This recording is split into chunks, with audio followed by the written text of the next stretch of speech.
Good morning guys, so pick up nga pala tayo ng ating mga sisi ngayon sa hatchery. So solo nga lang pala ako guys, kaya di ko na napakita yung pag-marking. So ito yung mga sisi natin. Ito, ang isang box na to is anak ng ating tornado hatch. Ito naman, anak ng ating golden monkey sweater. Yan. So yan, kakarating lang nila sa bahay pero sigla na agad oh. Sabi, liliksi. Iba talaga ang sisi na gawa ng breeder ADE, ang sisigla and healthy. Yan. Oh, liliksi nila oh, grabe. Sigla. Wala akong masabi talaga sa breeder ADE, napaka-healthy ng mga sisiw. At ito, yun guys, inom muna sila ng Progency, ang ating complete vitamins for all generations. Ayan. With probiotics na yan, kaya tagang bagay na bagay sa ating mga sisiw. With electrolytes para tanggal din ang stress nila. Yan o. Parang sisigla talaga nila. Bilib na bilib talaga ako sa breeder ADE. Napaka-healthy ng mga sisiw. Good morning guys. Yan ang ating mga sisiw. Daliksi. So, nagtataka kayo guys kung bakit ako nag-iilaw ng sisiw. Dati hindi naman.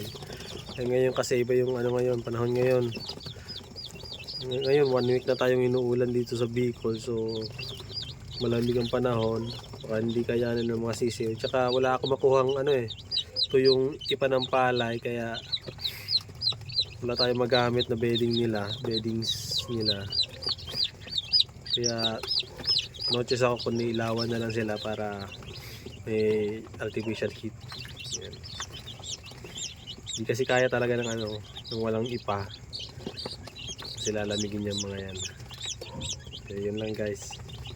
So good evening guys, so ito guys, pinapatayin na natin sila ng ilaw dito sa part na to. Tapos sa natin din sa kabila, ayun may ipan na sila ng palay dun So nakadiscard tayo ng ipan ng palay na tuyo, kaya back to normal brooding na tayo. So ito yung iba, nandito pa nagpapalamig pa dito.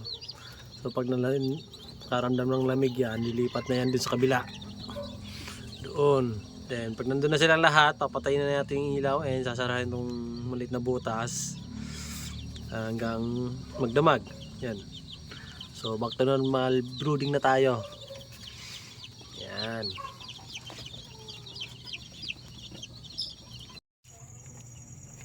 Ito guys, taob na yung natin. So this side is closed already. Taob na yung mga inuman and patukaan, taob na rin. So check natin sa kabilang side. So bali dito sa kabilang side so hindi pa natin pinuli open, so may karugtong pa rin siya malaki para hindi talaga malamigan. So tingnan natin yung sitwasyon nila kung kasya pa ba sila dito sa karton, kasi kung masikip na yan, i-open na natin lahat to. Ito na yung buong part na to is lalagyan na natin ng ipa. Check natin. Ayun so far is medyo maluwag pa naman sila. Ayan well distributed sila, so indication na tamang-tama yun. Medyo masikip-sikip na ng konti pero kaya pa naman. Pag ganito kaya pa yan.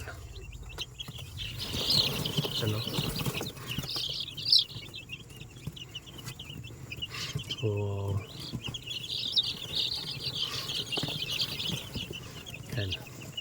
yan lang guys. So ito na sila guys, tinanggalan natin yung karton na humaharang sa kanila. Yung karton kasi purpose nun para mag-ipon-ipon lang sila sa isang Ngayon tinanggalan natin yan kasi medyo masikip na sila. Ito. So wala nang karton, maluwag na sila and tingnan nyo, well distributed pa rin sila. So indication na hindi sila nilalamig. So ayan, so perfect na to. Dito hanggang 2 weeks old sila, and then 2 weeks old try na natin silang ibaba sa lupa.